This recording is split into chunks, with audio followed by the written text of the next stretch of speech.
Muy buenas noches, mis queridos bevidentes. Muy buenos días, muy buenas tardes, dependiendo de dónde nos escuchen. Sean bienvenidos esta nochecita del 24 de septiembre de 2023 a este su programa, Entre Estantes. Esperemos que el internet no nos haga malas pasadas. De repente ya saben ustedes que como que se pone medio loco nuestra conexión. Ya me mandó el primer aviso. Yo confío en que estemos tranquilos. Esperemos que puedan ustedes pasar, comentar, disfrutar sobre este programa que vamos a hacer el día de hoy. Y bueno, pues tenemos bastantes temas aquí en la semana para el recorte informativo. Eh, para comenzar, el presidente de la República no quiso asistir a la reunión de la APEC, que es la Asociación de Países del Pacífico, alegando que como no se tienen relaciones diplomáticas en este momento con Perú, pues para qué iba a esa reunión. Pero pues Perú es solamente uno de todos los países que están dentro de la APEC, entonces pues había mucho más, que va a invitar a Biden finalmente, que es con quien mejor la llevas, entonces que lo va a invitar en otro momento para ver si puede incluso inaugurar alguna de las obras emblemáticas, a decir del presidente, en el presente sexenio. Esta semana también tuvimos ahí temas de carácter de infraestructura. Ya se echó a andar parte de lo que se le llama el corredor transísmico, que son vías férreas que van a conectar Salina Cruz, Oaxaca, con Coatzacoalcos en Veracruz. Una obra que, a decir de los que la están impulsando, va a ahorrar el cruce entre el Pacífico y el Atlántico, que va a ser incluso más rápido y más económico, a decir de los que la defienden, que el cruce por el Canal de Panamá, tanto en tiempo como en dinero, que eso por supuesto pues va a redituar e impulsaría el empuje económico para estas regiones. ¿Verdad o mentira? Bueno, pues eso se tendrá que ir viendo con el tiempo. En este caso, pues ellos lo defienden desde esa óptica. Muy buenas noches, Oscar Gómez. Muy buenas noches. Gracias por acompañarnos esta nochecita de 24 de septiembre. También, también en estos días, pues en el deporte se están viendo los temas inherentes a las eliminatorias mundialistas, a las eliminatorias de distintos torneos, y pues ha habido algunas sorpresas. Alemania ha perdido amistosos con Japón, en fin, no parece ser que el deporte sea lo mismo de antaño. Entonces, pues también tenemos. Sin embargo, uno de los temas que esta semana más ha movido el escenario en nuestro país ha sido uno de corte académico y que de alguna manera, parte de este tema, me llevó a una conversación que es lo que me orientó a elegir el programa de hoy, el tema de lo que vamos a platicar hoy, que es un tema un tanto cuanto entre académico y jurídico, y precisamente por eso el título de Que la nación me lo demande. Fíjense ustedes que en esta semana se hizo público que Xochitl Gálvez, la coordinadora del Frente Amplio por México, que no precandidata presidencial, para que no nos inventamos en Honduras, fue acusada de plagiar su tesis. Y bueno, pues ella salió, esto ocasionó una luz de críticas y de situaciones que llevaron al rector de la Universidad, Enrique Graue, a pedir al Comité de Ética de la UNAM que revise ese trabajo recepcional para ver si hubo plagio. Xochitl Gálvez, la acusada, sale a dar dos comentarios. El primero de ellos es que no es una tesis, sino una tesina recepcional. Ella se titula por experiencia profesional, su tesina habla sobre los edificios inteligentes y dice que ella citó efectivamente un documento que era un plan de trabajo gubernamental, un plan de trabajo público, y que erróneamente no lo citó en su tesis, pero que eso no fueron más allá de unos párrafos que por un 6% de su tesis no la van a acusar de plagio, bueno, de su tesina, pero que ella está dispuesta a acatar,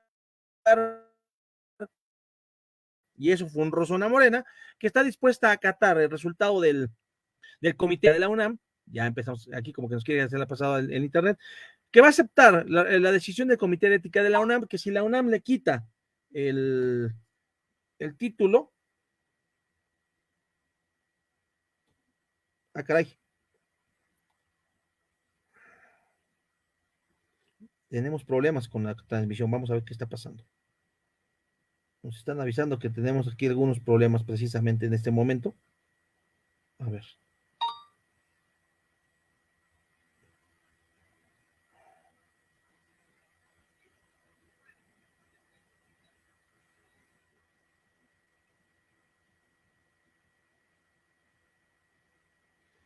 Tenemos un problema con nuestra transmisión. En este momento estamos.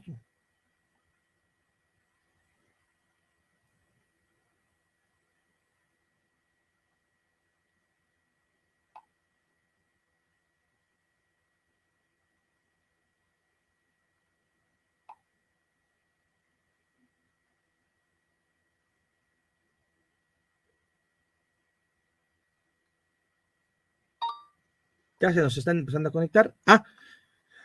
Extrañamente tenemos un problema con la transmisión, Oscar. Parece ser que el enlace que se mandó al darle clic no nos está abriendo. Entonces, ahorita ya estamos nuevamente compartiendo el enlace de la transmisión en vivo para que lo vayan teniendo. Vamos a ver si ya está funcionando mejor. Ya parece ser que sí es así. Vamos a ver qué de cierto haya.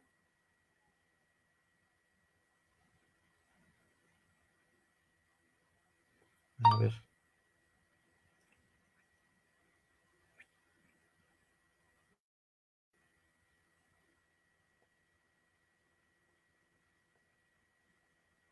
Lo importante es que logremos que la gente se nos vaya conectando. Ya tenemos otro conectado que no andaba, ya nos había reclamado que qué había pasado con el enlace. Ya estamos ahora sí al aire, ya parece ser que estamos trabajando, pero qué mejor que estemos, que nos hayan avisado para poder estar avisando con tiempo a todos nuestros escuchas.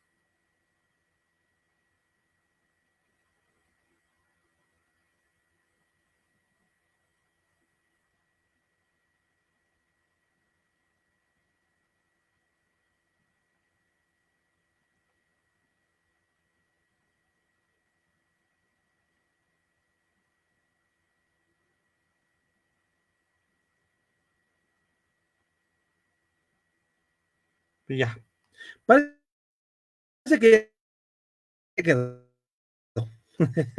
Conectando de nueva cuenta. La nota de la semana y que nos está dando pie al programa de hoy es las acusaciones que surgieron en la semana 1 de que Xochitl Gálvez había plagiado su tesis. Ella sale, se defiende, dice que no plagió nada, que efectivamente se equivocó al citar. De hecho, en su florido lenguaje dice que la regó, lo dijo de otra manera, pues se la regué, y pues que ella va a estar, que lo que la UNAM decida, ella lo va a acatar. Que si la UNAM decide retirarle el título, ella lo va a acatar y lo va, obviamente, va a presentar de nueva cuenta su examen. Ahí inmediatamente Morena salió a sacar un tipo desplegado de los de Gandhi diciendo: Xochitl, evitará que plagies tu tesis, lo cual es escupir para arriba, porque si ya se les olvidó la ministra, pues pese a lo que manipuló de la ley, no pudo creer si es un plagio mental, y no solo la de licenciatura, sino la de doctorado, y esa la comprobó el periódico El País. Entonces, no vengan, pero ¿qué se creen? Que si esto fuera poco, el día de ayer salió una acusación en contra de Claudia Sheinbaum, flamante coordinadora de los comités por la defensa de la 4T, para no decir precandidata presidencial de Morena, acusándola de que en su tesis hubo plagio. Y esto pues obviamente se está convirtiendo en una pelotera de todos contra todos, porque pues hay plagio aquí, hay plagio acá, y pues no parece ser que vayan a llegar a ningún lugar. Y bueno, precisamente en estos días, derivado de estos temas, un compañero platicando con él me hizo una charla, me decía, bueno, en estos momentos muchos de nuestros legisladores y funcionarios públicos ya se encuentran plenamente encarrilados en actividades políticas rumbo al 2024.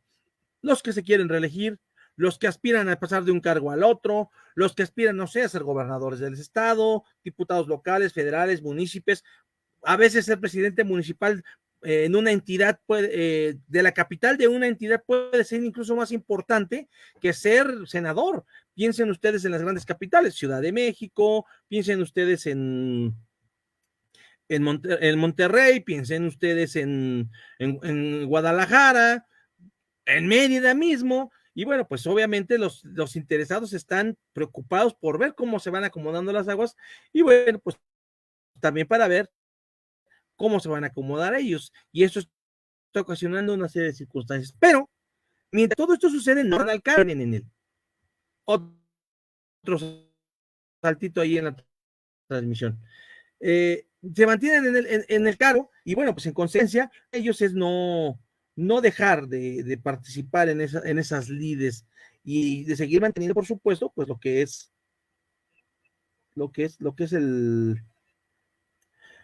el fuero y la protección. Entonces, pues ahí estamos, ¿no? Pero resulta que en África, pues sale a colación y dice, bueno, si los gobernantes no están actuando como debe ser, ¿qué hacemos nosotros como ciudadanos o cómo se les va a sancionar por no actuar debidamente? Y vino a mi memoria en ese momento, y precisamente voy a comenzar con esta lectura, una fórmula sacramental. La fórmula sacramental que, si bien es cierto, nada más está para la protesta del presidente de la República, realmente esta protesta se hace en todo momento y para todos los funcionarios públicos.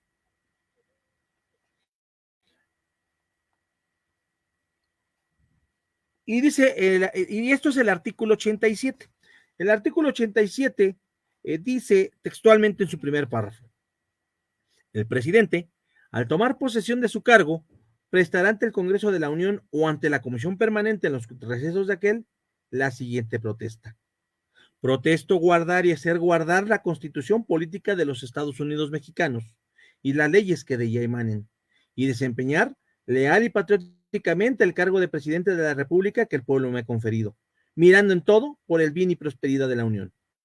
Y si así no lo hiciere, que la nación me lo demande. Esta fórmula sacramental se repite en la toma de protesta de todo funcionario público, solamente obviamente cambiando el cargo. ¿Para qué fue? Si son diputados, hacen la misma protesta, senadores, directores, secretarios de Estado, y etcétera, etcétera, etcétera. Incluso hacia los últimos artículos de la Constitución, específicamente por el 127, nos está diciendo que es obligatoria esa toma de protesta. Dice: los servidores públicos de la Federación, no es cierto, no está aquí. El 128 textualmente dice: todo funcionario público, sin excepción alguna, antes de tomar posesión de su encargo, prestará la protesta de guardar la Constitución y las leyes que de ella emanen.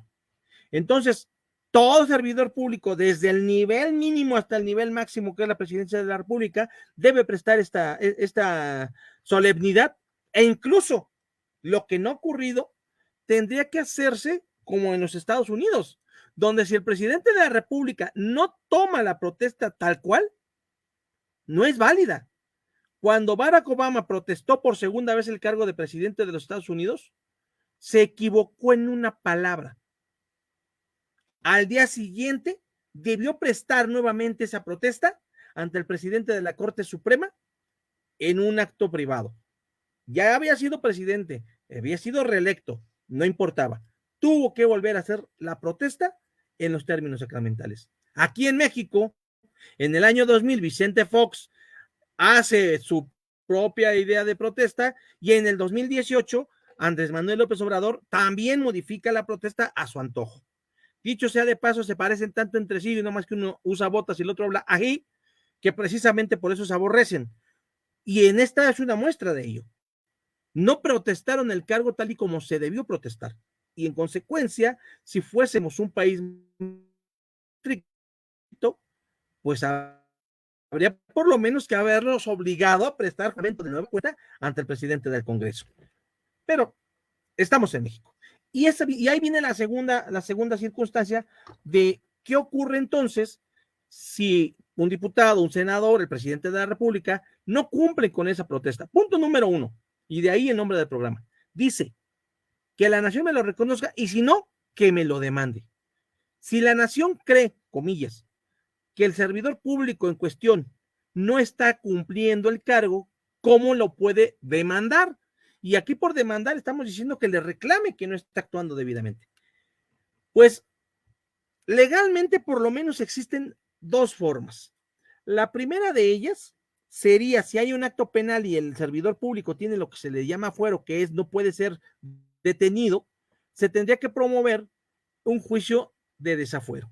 El juicio de desafuero o juicio de procedencia es que una de las cámaras actuando como tribunal y la otra como acusadora valoran una denuncia o solicitud de desafuero, se le llama así, que presenta el Ministerio Público a efecto de que quiten el fuero y pueda responder ante el Ministerio Público por un delito del fuero común. El caso más paradigmático de este fuero y que pues no funcionó fue el famoso desafuero por el camino del Bosque del Encino, que hacen en su momento en contra de Andrés Manuel López Obrador en la Cámara de Diputados, que bueno, que esto en lugar de causarle un detrimento, realmente es lo que lo catapulta a convertirse en el líder nacional que se convertiría. Cortesía de Vicente Fox, de Macedo de la Concha y demás corifeos que no hicieron bien su trabajo. Que habiendo, sí, un posible hecho no delictivo, pero sí administrativamente de responsabilidad, pues no hicieron bien su trabajo. Pero después de eso no ha vuelto a haber un asunto así. Más atrás incluso tendríamos el caso de la famosa licencia del diputado Manuel Muñoz Rocha, que para los que están muy jóvenes y nos están escuchando aquí, este diputado Manuel Muñoz Rocha fue acusado de ser el autor intelectual del homicidio del entonces diputado electo y además coordinador de los diputados priistas, el PRI, el sector popular, a un costado del Monumento de la Revolución, en 1994, en septiembre del 94. Entonces, ante esas circunstancias, buscan que el diputado Muñoz Rocha pierda el fuero. Supuestamente él presentó una carta de solicitud de licencia, lo cual le quitaba el fuero. Nunca lo localizaron. Él, según estaba muy enfermo, muchos lo dan por muerto. Otros, como Humberto Hernández Haddad, tiene hasta un libro que se llama El Eslabón Perdido, donde narra precisamente que él asegura que en su época de cónsul en Texas, lo vio y habló con él. Después de la famosa solicitud de licencia, que él lo reportó a sus autoridades y que lo que ocurrió fue que lo removieron del cargo. Actualmente Hernández Haddad es subsecretario de Turismo en la actual administración. Entonces, pues bueno, así las cosas. Pero después de esto no ha habido nada y el otro asunto donde se puede participar de una acusación contra un legislador es el llamado juicio político. ¿Qué es el juicio político? El juicio político es, como su nombre lo indicaría, un juicio donde se solicita como ciudadano, como autoridad, que la Cámara de Diputados, actuando como jurado, le quite el cargo e inhabilite, son dos actos, retirar del cargo e inhabilitar a la persona si es responsable. Desgraciadamente, en la redacción del artículo se maneja el tema de que la resolución que dicta la Cámara de Diputados es inatacable. O sea, no hay un amparo en contra de ese acto. Y cuando ha llegado a ocurrir que la Cámara de Diputados retire el cargo a un servidor público, no lo inhabilita. La Constitución señala que deben ser los dos actos, quitarle el cargo e inhabilitarlo. ¿Qué es inhabilitarlo? Ya te corrí de este cargo, no puedes ocupar otro cargo por X tiempo. Un mes, un año, un sexenio, 10 años, no lo existe. ¿Y cuál es la consecuencia? Que bueno, pues que un servidor público al que le retiran el cargo, a los 15 días ya está ocupando otro cargo. Tan simple como lo quitan de un lado y lo mandan al otro. Y entonces nos encontramos con que pasan muchas cosas. Un juicio político es un acto como más político que jurídico, usando las dos palabras. ¿Y por qué es un acto más político que jurídico? La cantidad de solicitudes de juicio político que actualmente están en la Cámara de Diputados en espera es monumental.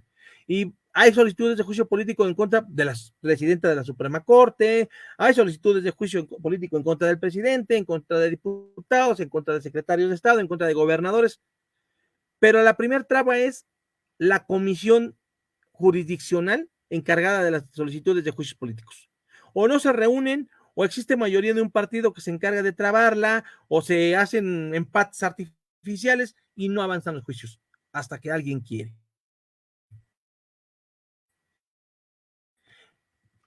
La solicitud de juicio político es todo el tiempo que dura en el cargo del servidor y hasta un año después de que lo dé. En tal circunstancia, pues nos estamos encontrando ante la vacilada, vamos a ponerlo así, de que Yo no puedo quitar a un diputado o a un senador, pero también hay que ver la otra cara de la moneda, y ahí vamos a empezar a hablar de nuestros libros, de los que voy a platicarles el día de hoy. Sí, tenemos la percepción, tendremos que decir la percepción, porque tampoco existen las pruebas como para acreditarlo, que haya servidores públicos, específicamente legisladores, que no cumplen con su labor. Ya no cumplir con su labor, están incumpliendo aquella protesta que hicieron a tomar el cargo. En consecuencia, la nación, es decir, los representados, tendrían que exigirle cuentas. Hoy en día, una probable manera de hacerlo es la posibilidad de que senadores y diputados se pueden reelegir. En consecuencia, la manera de demandarle al legislador que no cumplió lo que protestó es no reelegirlo. Sin embargo, también sabemos que mucho de la política se mueve por intereses, se mueve por grupos, se mueve por maquinarias electorales. Entonces podríamos encontrarnos con un legislador que tal vez en el papel no cumple con lo que debe cumplir y sin embargo sea reelecto o sea promovido a otro cargo incluso como reconocimiento a su lealtad partidista. Y ahí, pero también tendríamos la otra cara de la moneda. ¿Qué ocurre si encontramos con un legislador que yendo en contra de los intereses de su partido, que yendo en contra de la postura de sus electores, defiende una postura contraria o intermedia, pero que al final de cuentas es contraria a lo que su partido le está exigiendo que defienda? Defiende su postura, defiende su posición y se enfrenta a sus electores y a su partido. Esa persona podría ser reelecta, podría incluso seguir en su partido. Pensemos, y tenemos aquí tenemos por lo menos un ejemplo no reciente, que es el caso de Porfirio Muñoz Ledo. Porfirio Muñoz Ledo fue diputado plurinominal en el 2018-2021. Le toca entregarle la banda presidencial al presidente electo.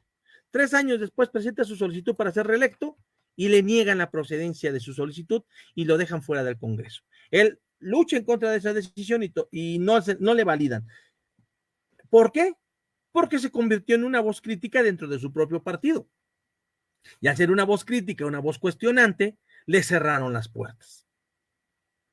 Pensando en los diputados plurinominales o diputados de partido que al final del día llegan a estos listados por las decisiones cupulares, pues estaríamos entonces ante no la sanción por su proceder en el entendido de la sociedad, sino el entendido de que no defendiste a tu partido. Y aunque lo que tu partido pues, quisiera defender fuera contrario al interés nacional. Ahora un diputado electo por sus electores, un diputado uninominal, como se le denomina, que es decir, se presenta y pide tu voto y tú vas y decides si votas por él o por otro, él sí podría ser sancionado por la no elección. Y hay un libro, que de hecho es la portada de presentación de la invitación que les mandé hace un momento, que además corrí con suerte de encontrarlo en una edición pues relativamente viejita. Esta es de 1964, según leo aquí. Estoy buscando aquí la edición exactamente. Nada más que no la localizo todavía. A ver si aquí, creo que acá está. No, no está. 1964. Este libro es escrito hacia el año 1956. Este libro es de 1956. La edición original. Esta es de 1964. El libro se llama Profiles in Courage, que tendría dos traducciones: perfiles de coraje o perfiles de valor. La editorial Plaza y James, en la colección Lauro, publica en el año de 1963, unos años después, una traducción que se llama Rasgos de Valor. ¿De qué habla Rasgos de Valor o Perfiles de Coraje? ¿Y quién lo escribe? Bueno, pues si vieron la fotografía podrán reconocer que lo escribió John Fitzgerald Kennedy, quien fuese malogrado presidente de los Estados Unidos de Norteamérica.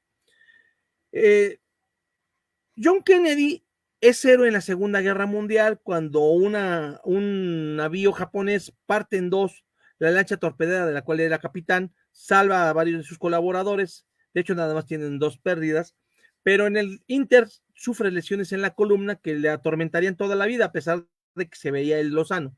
Y en 1956 a resulta de estas lesiones es operado. Durante su convalecencia, para distraerse, decide escribir la biografía de 8 legisladores norteamericanos, de los cuales se hacen importantes por lo siguiente, porque fueron en contra de la postura de sus partidos, de la postura de sus electores incluso, lo que les costó, en el menor de los casos, la salida de su cargo porque no fueron reelectos. En el peor de ellos, les costó la cárcel. Les costó la cárcel y pues en consecuencia fue totalmente pues tremenda la situación. Y bueno, ¿quiénes fueron ellos? Fueron John Quincy Adams, Webster, ahorita les digo todos los nombres porque no están. Acá nada más me dieron los apellidos.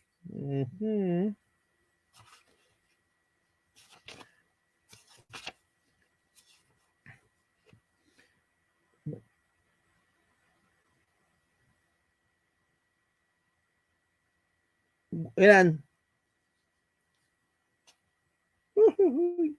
Ya me los volaron. John Quincy Adams, Webster, Houston, Ross, George Norris. ¿Y qué tenían en común todos ellos? El primer punto en común era que todos eran senadores, al igual que en su momento lo era, en 1956, John Fitzgerald Kennedy. Él decide escribir el ejemplo de estos senadores para guiar, según esto, la postura de políticos que intentaran hacer. A ver si acá tengo la lista correcta.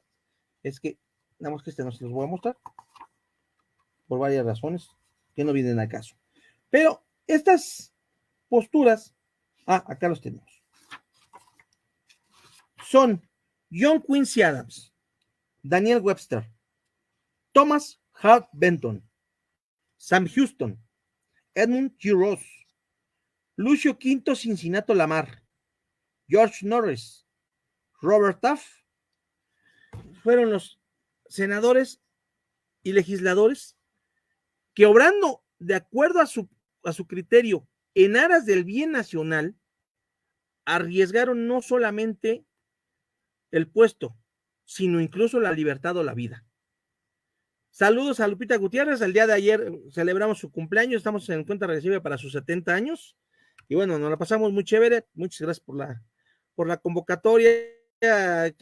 Una bonita fiesta de traje donde todos le entramos por la derecha. Muy bonito el asunto. Así es como se hacen las mejores fiestas, cuando todo mundo lleva algo.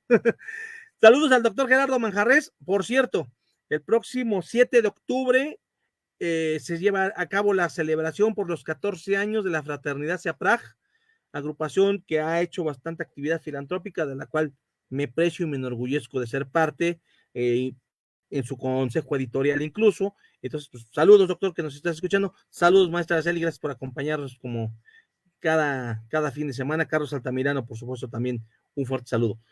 Regresamos al tema.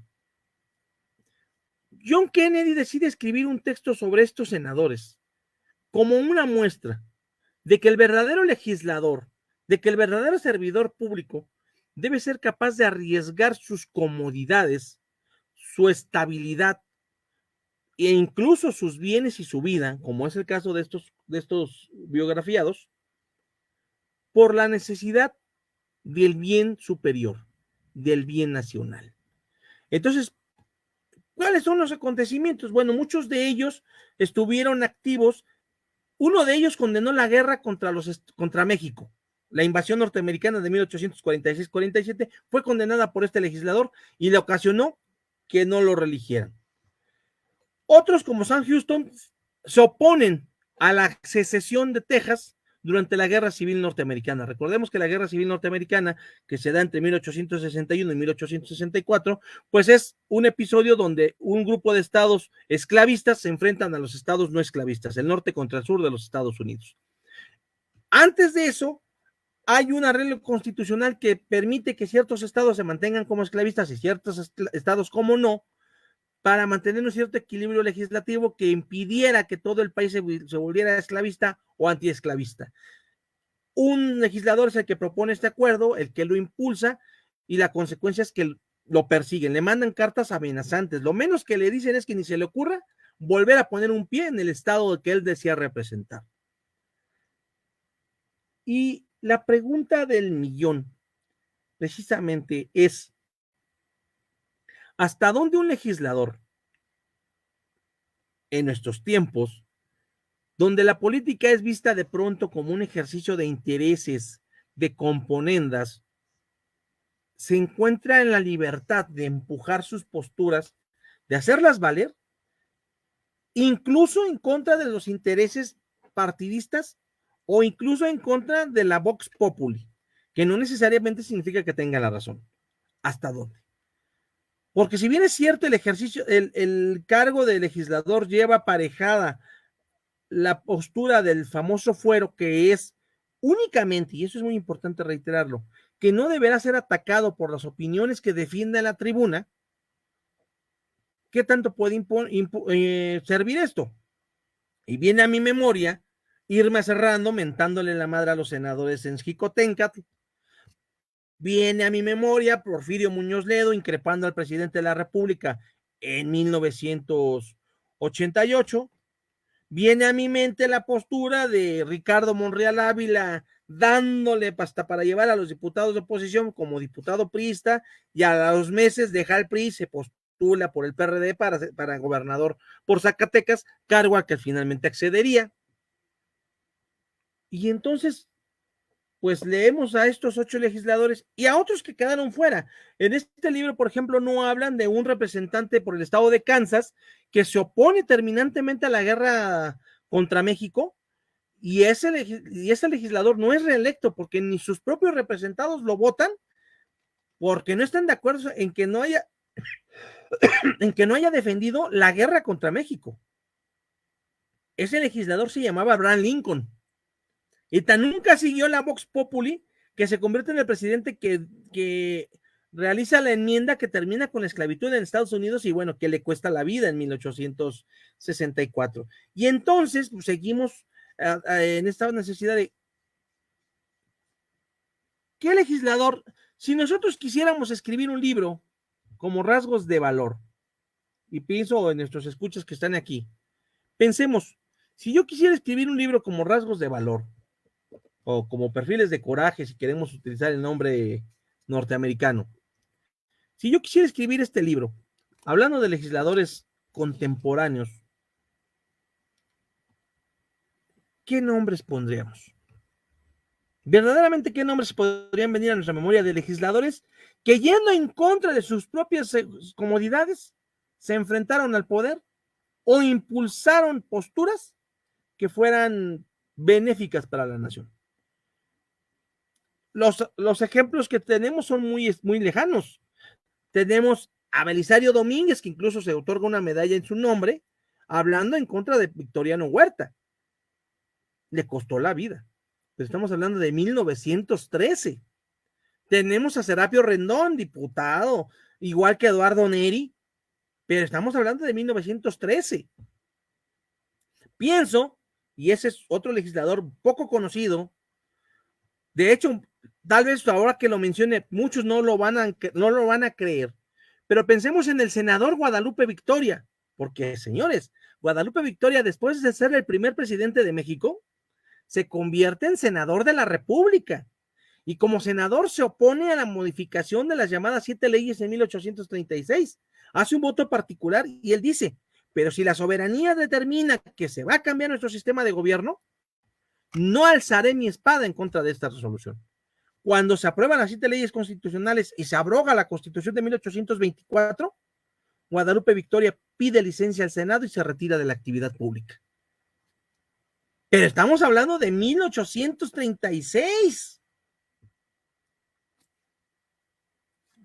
Vamos a venirnos hacia nuestros años posteriores a la Revolución Mexicana.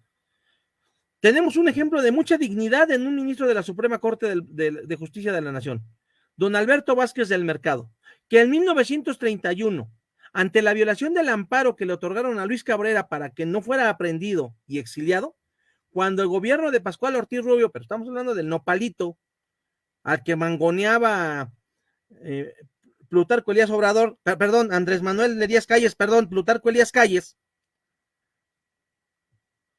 renuncia y dice, toda vez de que se ha violentado el equilibrio de poderes ante la resolución de un juzgador que protegía a un ciudadano y este ciudadano ha visto violentados sus derechos, yo presento mi renuncia a la Suprema Corte de Justicia. ¿Tienen otro caso? Por allá en 1965-66 se descubre que un abogado plagió su tesis. Ahí están los periódicos del Excelsior y el Universal de esa época. Y este abogado es muy cercano a la presidencia de la República, Gustavo Díaz Ordaz, y se acerca al señor rector y le pide que se hagan de la vista gorda, ¿no? Que digan que, pues, que no es cierto y que pues lo perdonen. Y el rector dice, no, aquí no se le perdona a nadie, menos eso, porque eso enloda a la universidad. Le quitan el título a ese abogado. Claro, años después al rector le hacen un show y terminan corriéndolo de la universidad de una manera ilegal. Pero mostró la dignidad. Hoy en día los plagiarios meten 20,000 amparos para evitar que el comité de ética dé a conocer sus resoluciones. Y no tenemos ministros que renuncien porque pues, son los ministros plagiarios. Entonces, ¿cómo, verdad? ¿Cómo va a renunciar la ministra? En consecuencia, reiteramos la pregunta. ¿De quién podríamos hablar en los últimos 40 años que como legislador valiera la pena de aparecer en un libro que se denominaba Perfiles de Coraje? Busco y rebusco, así que lo busco y no lo busco, dirían en Mérida.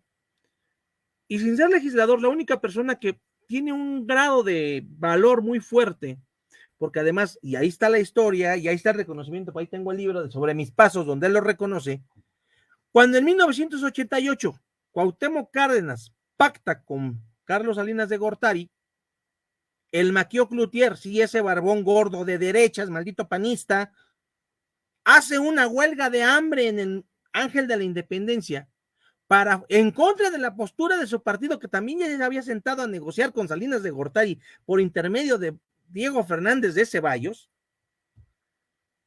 hace una huelga de hambre para que se impulse una reforma electoral verdadera. Después de más de 20 días de huelga de hambre, Salinas de Gortari manda la iniciativa de reforma que da origen al Instituto Federal Electoral. Ese mismo instituto que hoy quieren desaparecer porque es fifí y que ya le metieron un caballo de Troya que se apellida Tadei.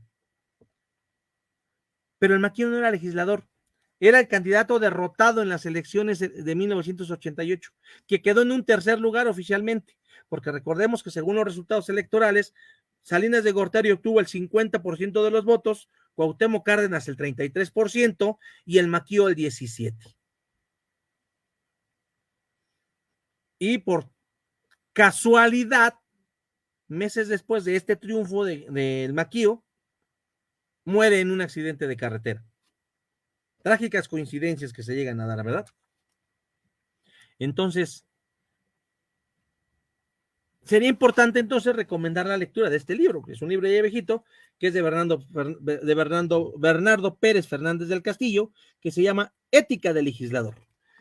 Y bueno, evidentemente este libro, ya estoy cortando oreja y rabo, van como 200 veces que digo la palabra bueno. Este librito pues habla sobre algunas notas históricas sobre el poder legislativo, habla sobre qué son los legisladores, los deberes del legislador, algunos códigos de conducta, un discurso de Tomás Moro. Tomás Moro, ¿qué? Y no digo que no, pero imagínense ustedes, Tomás Moro es una persona que vivió en los años 1500 y que es quemado por órdenes de Enrique VIII porque se opone a la ruptura entre Inglaterra y el Vaticano, derivado de que el Vaticano no quiere divorciar a Enrique VIII de su esposa, Juana de Aragón. Al romper y crear la religión anglicana, Tomás Moro, que era católico romano, se opone y es encarcelado, pese a que era muy amigo de Enrique VIII. De hecho, al día de hoy, Santo Tomás Moro es el santo de los que se dedican a la actividad política. No sé si se revolvería en su tumba el mismo Tomás, ¿verdad? Pero en fin. Entonces, ¿qué haríamos? ¿Qué haríamos? ¿No? ¿Dónde nos iríamos entonces para pensar en estas posturas y en estas necesidades? Miren, ustedes creo que traigo aquí eco.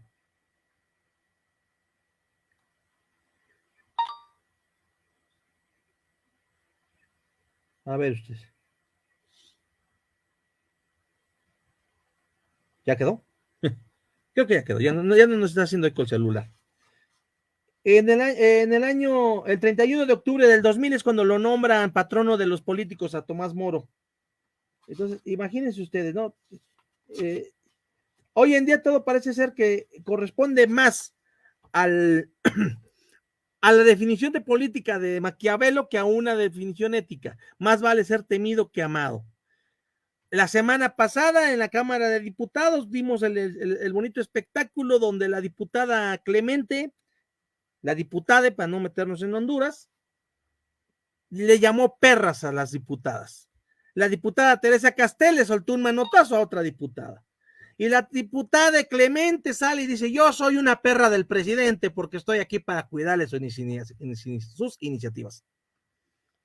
Estamos hablando de que todo esto se da en la tribuna legislativa de la Cámara de Diputados. Recordemos aquel escándalo que se dio en la Cámara de Senadores cuando se está la discusión para la protesta de Rosario Piedra, donde la senadora Citlali agrede al senador Gustavo Madero. Claro, después dice que la agredida fue ella, pero pues la escena es más que paradigmática. Entonces, nombres de legisladores que sin dejar de lado que haya legisladores que hacen su trabajo, vayan más allá de hacer su trabajo. Aquí hay un decálogo, dice Galindo, no sé si sea Enrique o Ernesto Galindo, no he podido encontrar el dato exacto, pero supuestamente propone un decálogo del político. Digan ustedes si están de acuerdo en ese decálogo y si creen que pues ya aquí tuvimos una respuesta de nuestro amigo Osvaldo Acosta que dice, yo no podría mencionar a ninguno, pues rásquele a ver si encuentra alguno, pero mientras le hagamos este decálogo del político. Un político es una persona que por sus características propias decide dedicar su mente, tiempo y esfuerzo al logro de un orden social y al bien común del hombre. 2.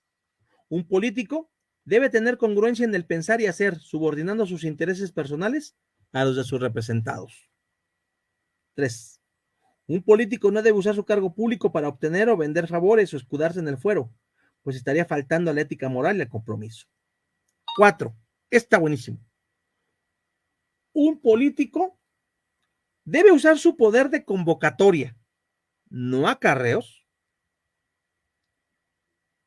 para apoyar acciones que promuevan una mejor calidad de vida del ciudadano común. Todo ello dentro de un ambiente de solidaridad y justicia.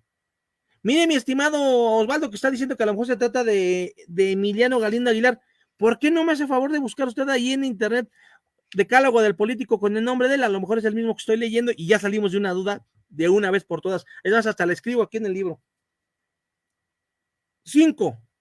¿Un político se ganará la autoridad, confianza y respeto de sus conciudadanos cuando sus promesas se conviertan en realidades? Pues sí, el problema es cuando las promesas van más allá de las realidades. Recordemos aquel, les construiré esto, lo otro, y les construiré un puente. Oiga, señor, aquí no tenemos río, les construiré un río también, faltaba más. 6. Un político debe estar convencido de su vocación, lealtad y compromiso de servicio hacia la sociedad que lo alimenta. 7. Un político debe saber doblegar su soberbia y vanidad, sin pretender que es el único que tiene la verdad absoluta. Tampoco ridiculizar o criticar a otros, por lo mismo que más adelante él puede ser criticado. Debe saber escuchar y aceptar sus errores. Entre plagiarios te veas. 8. Un político no tiene derecho a enriquecerse abusando de su puesto público o extorsionando por cualquier vía a quienes debe servir. Y aquí viene a mi memoria lo que dijera cierto político oriundo de Santiago Tianguistengo, Estado de México. Un político pobre es un pobre político. Carlos Jan González. 9. Un político debe apoyar la libertad de pensar, decir y actuar, respetar los preceptos legales y los valores morales que rigen a la sociedad en su conjunto. Y 10. Un político debe ser retribuido cabalmente en la medida en que su trabajo prodigue beneficios, bienestar o su riqueza a sus conciudadanos.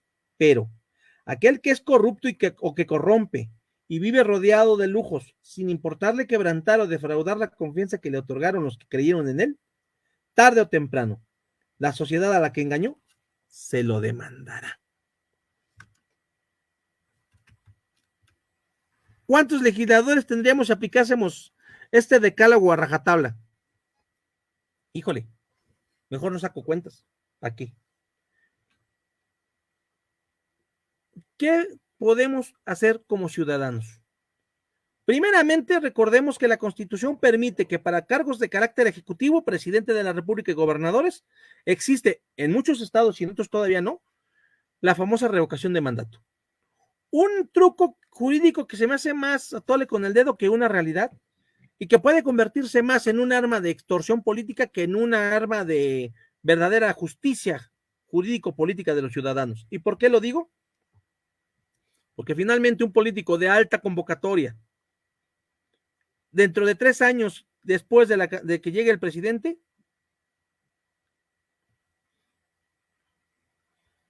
efectivamente, este es el libro de que estábamos hablando, mi estimado Osvaldo. Nada más que este libro, que como usted me dice es del año 2000, no, ese es de 2004. Entonces debe ser en esa edición de 2007 donde ya viene el nombre tal y como corresponde, porque aquí mire usted, y lo pongo en esta cámara, ¿dónde estás? ¿Dónde estás? ¿Dónde estás?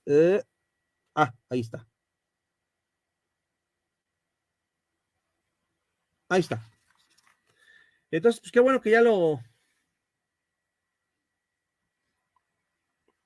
Qué bueno que ya lo tenemos verdaderamente.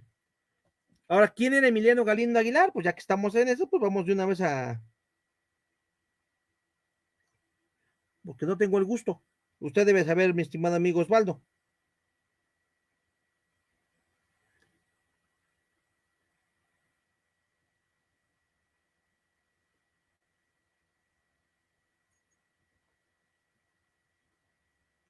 Pues no. Tendremos que revisar.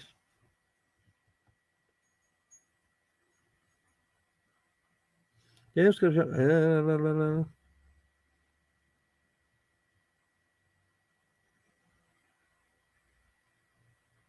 Etcétera, etcétera. Ok, pues tendremos que buscar con mayor curiosidad. Ahí tenemos una buena tarea.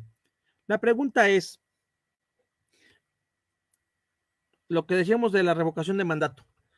Si un presidente de la República electo, vamos a hablar del 2024, si en 2024 el presidente, bueno, casi con seguridad presidenta de la República, pero todo puede pasar. Si en 2024 la presidenta electa es del cuño que sea, se tendrá que someter al ejercicio de revocación de mandato en 2027. Si quedase la sucesora que quiere que quede el presidente de la República y él sigue vivo y con la fuerza política que tiene y la presidenta demuestra demasiada independencia política de con él, podría intentar la revocación de mandato como un castigo. Si fuese Xochitl la ganadora, bueno, pues tantito peor, porque obviamente el partido Morena tendría mucha fuerza. El presidente se convertiría en un individuo acotado, porque el único ejercicio de revocación de mandato que hemos tenido en la historia, que es el del mismo presidente López Obrador, fue un ejercicio impulsado por él más como un concurso de popularidad y, esta es mi opinión, como una muestra ante sus probables sucesores de lo que él es capaz de movilizar a su antojo. Entonces, se convertiría en una espada de Damocles para el presidente la revocación de mandato y no en una herramienta ciudadana. Pero además, solo se les puede impulsar a estas personas esta revocación de mandato.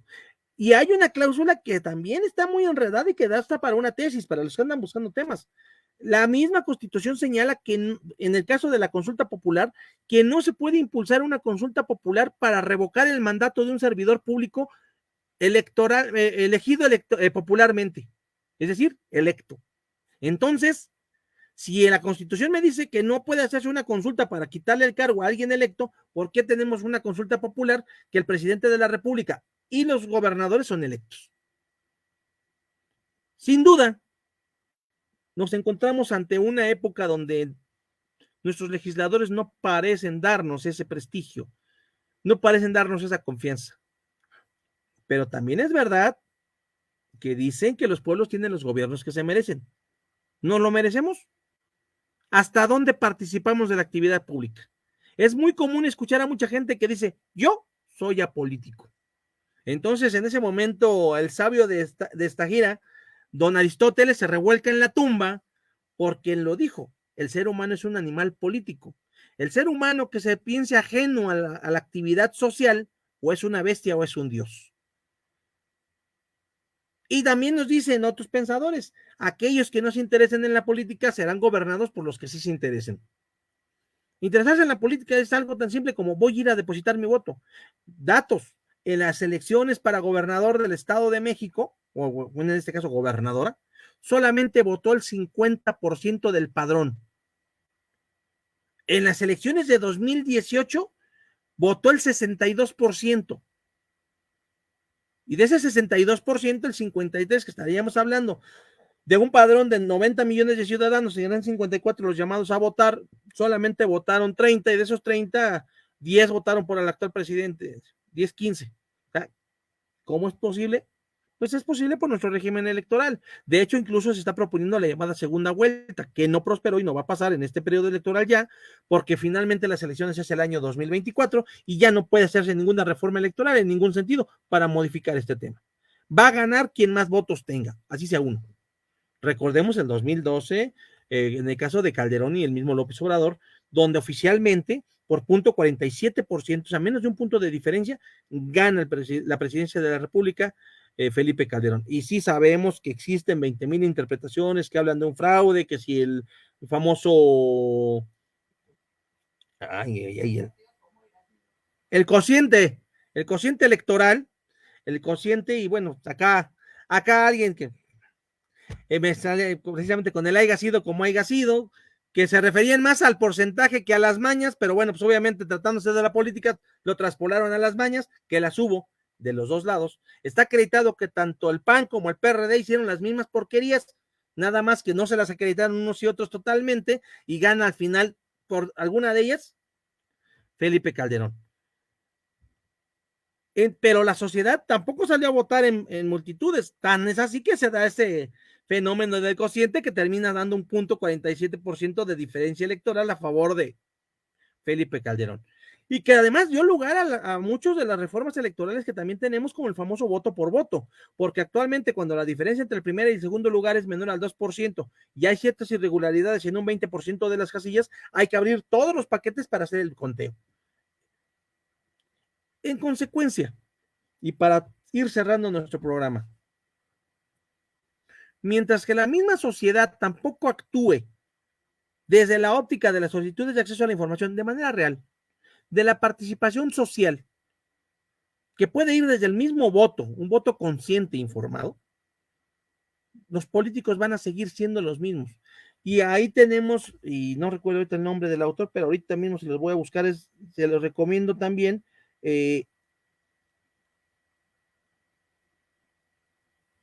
Gaetano Mosca, autor italiano, escribe un libro que se llama La clase política. Y se avienta una frase, bueno, fenomenal, porque habla de que no nos importa, es triste lo que dice, si es que es verdad. Dice él que no importa lo que hagamos, porque al final del día, la misma clase política se va a mantener. Y como tal, esa situación va a dar la suficiente fortaleza para que la clase política no, no cambie.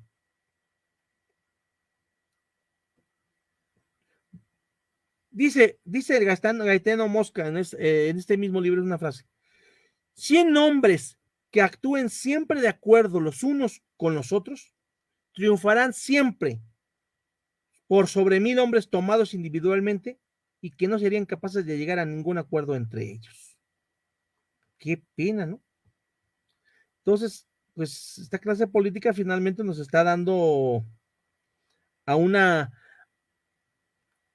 que no importa de qué color sean, y lo vemos actualmente.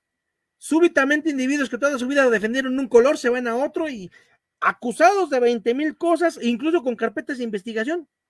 No hay acción legal en contra de ellos, no hay proceso penal, no hay nada, y se termina la situación porque fueron perdonados, porque renunciaron al partido malo y se fueron al partido bueno.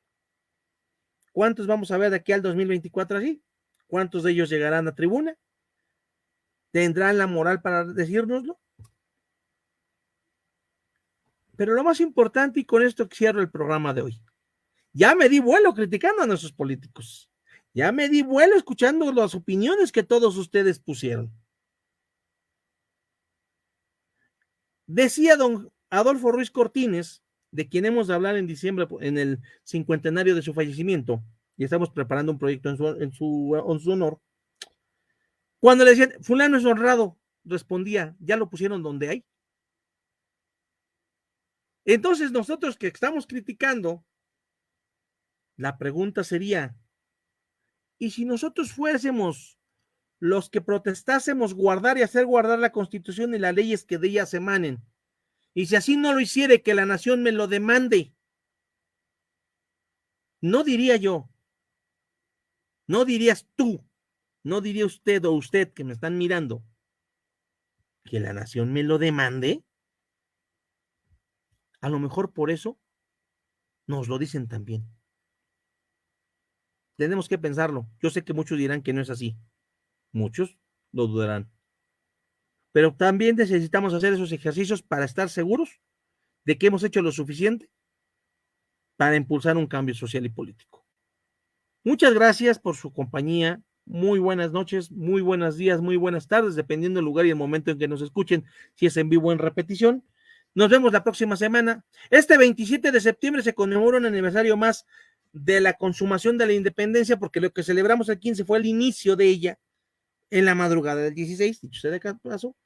Y el día 2 de octubre, pues un aniversario más del 2 de octubre. No se olvida, a ver que si no nos olvida algo, y mucho se ha olvidado. Pues veremos qué podemos recordar. Hasta pronto.